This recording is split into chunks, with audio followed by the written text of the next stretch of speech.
bumped into Cardinal Stanislaus, the Pope's personal secretary, just here out on our balcony. And when he came up, I hadn't seen him in maybe 4 years since we did an interview with him in Washington. And he walked up, and I said, Your Eminence, and he put his arms up, grabbed mine, and he said, I know you. And I said, you do. And so we exchanged, and tears started coming up in my eyes and his. That spirit of John Paul, you can touch it, you can feel it, and it's so alive here in these days. I want to roll this is John Paul II Cultural Center in Washington, D.C.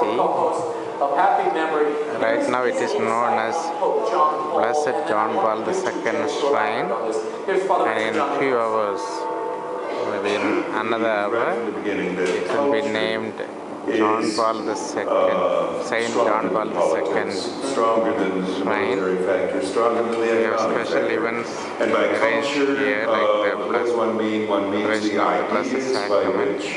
It's early morning, 3:30 on Divine Mercy Sunday, 2014. There are many people here still awake and watching the programs live from Rome. Beautifully under Nazism when he was a young man. Here. John Paul studied theology, he wrote poems, right now acted in the EWTN illegally channel is at the risk of his life live telecasting and some people will say, well, you know, programs what effect from is Rome. that? That's an ineffectual, idealistic, kind of dreamy approach. And John Paul then intuited and later would explain the intuition with great persuasiveness. Then no, the cultural positive of the possibility of human dignity and freedom is power. It is power. It effects change.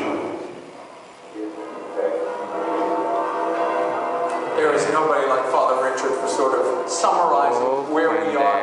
I want to talk about that creativity he talked about, that ingenuity that John Paul had. We forget now because we take these things for granted. World Youth Days were something no pope had ever done before the man from Wadowice occupied this see. Tell me about those World Youth Days, how the impact of them, your thoughts of them. I went to 2 of them. I went to the one in Poland and also in Denver. What was striking to the world outside was